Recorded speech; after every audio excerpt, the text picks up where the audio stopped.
Anime is a seemingly limitless medium, with range that is hard to match outside the world of literature.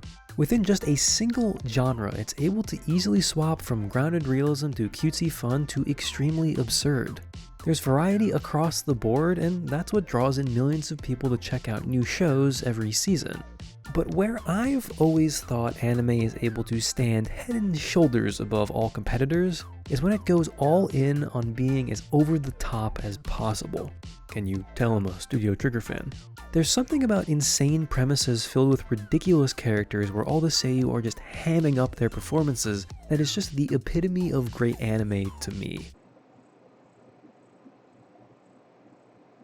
These types of stories often feel unnecessarily goofy or even cringe in live action. Animation is just the perfect way to really show off the absurdity of a situation or the power of a special move. It's the perfect medium for taking a simple premise to the absolute extreme.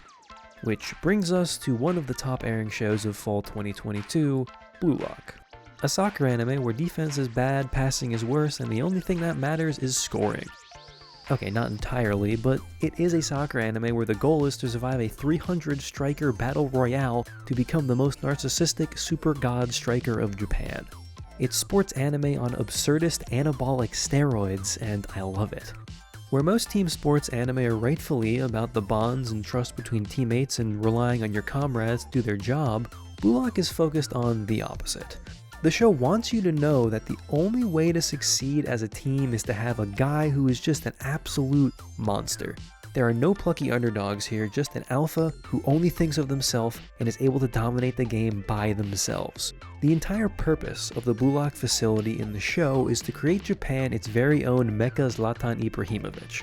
It's a premise that I think has ridiculous promise, and it's already delivered some crazy characters and high-octane moments just getting to know our cast. I expect it to be more character-driven than match-driven, and honestly, I'm okay with that. I'm just really excited to find out where this story is able to go. I cannot wait to see what kinds of villains the show is able to concoct up. The more ridiculous and cartoonishly evil, the better. The show is already so heavy-handed in its messaging that in the cold open, the MC Isagi loses in regionals because he passes to his teammate. If that's the baseline, then I can only imagine where we will end up. In this pursuit of omega male dominance, though, it's consistently made team-oriented play look foolish throughout the first couple of episodes, and that appears to have ruffled quite a few feathers. I've seen a decent amount of backlash to Blue Lock this season for a rare reason. It's realism. That the way it's describing and teaching soccer is harmful because soccer is the ultimate team sport. It's a sport where even the best players only ever have possession of the ball for a minute or two every match. Blue Lock's me-first attitude is disrespectful to the spirit of soccer. Coincidentally, soccer is also the world's most popular sport, and I think that creates a much larger portion of the anime community than usual that is already intimately familiar with the sport on display and have their own preconceptions about it. Unlike something like Haikyuu or Ace of the Diamond, any soccer anime immediately has to compete with scores of fans who already know all the best tactics and formations and watch the real sport every weekend. But if you're watching Blue Lock and then getting heated about tactics and formations and proper etiquette, you're missing the point. The point of Blue Lock, at least so far, is to cram as much insane soccer-adjacent stuff as possible into 24 minutes, in the closest approximation we've had to a team sports battle shonen. It's supposed to be off the wall, it's supposed to be crazy, and that's the best part. It's a character-driven battle royale wearing a soccer skin. Trying to dissect the problems with Blue Lock's themes in an actual sporting environment is like if I tried to say Dragon Ball Z is disrespectful to martial artists. There's just a disconnect between what a show is trying to do and what you're saying it's doing. And I haven't read the manga, but going completely off of my gut here, I'm going to guess there still will be team moments. There's still going to be somewhat grounded moments of learning.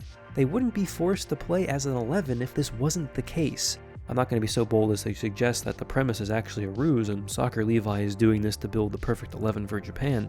That would feel a bit too on the nose, wouldn't it? But there will be real lessons learned, I'm sure of it. Just from the second episode, the show was already able to whip out a very detailed reasoning for why a game of tag was an optimal training technique. A technique that is based off of actual tag drills I've played in youth soccer. Would the Blue Lock version work in real life? I'm not sure, but this isn't real life. However, as with any great exaggerated work of fiction, there is still some truth that this story was built out of. I have been a Manchester United fan for over 20 years, and that very fact may have already caused a significant portion of you to close this video. However, if I know one thing, it's how valuable having a reliable goal scorer is. And also fullbacks, and also a manager, and also a competent board of directors. But there's a reason the guys who are usually the most famous are the guys who score a lot of goals. That is clearly reductive and they're not all strikers, but the point remains. Even if the role of the traditional number 9 has changed a lot over the past decade or so, the guy who you can just give the ball to near the box and tell him to make something happen is extremely crucial to every single top flight club. So much so that many clubs have a lot of those guys on the pitch at the same time. See, now we're getting somewhere with this. What if you had 11 of those guys, huh? I'm not going to try and convince you that Blue Lock is actually this paragon of real soccer, because it's not.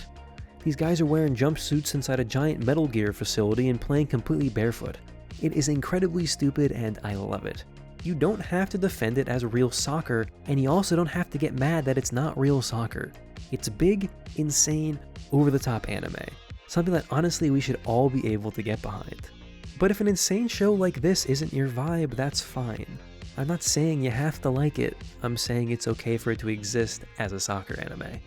And if you're disappointed that a high production value soccer anime is just a battle shonen in disguise, then there's a show that already exists to meet your realistic soccer expectations. Aoashi is the antithesis of Blue Lock. It's all about going from a self-absorbed goal scorer trying to carry your team to a team player who makes a difference helping out his teammates. A more traditional storyline that I'm sure anyone can get behind. Now, I don't know if Aoashi dives into tactics and real-life strategy, but if you're looking for a show that's the opposite of what Blue Lock is laying down, then that'll probably be your jam. For me though, I'll be right here, absorbing every sound barrier shattering shot, every crazy monster stare, and every battle royale antic until this season is over. Blue Lock is perfect, insane, over-the-top soccer, and I wouldn't have it any other way.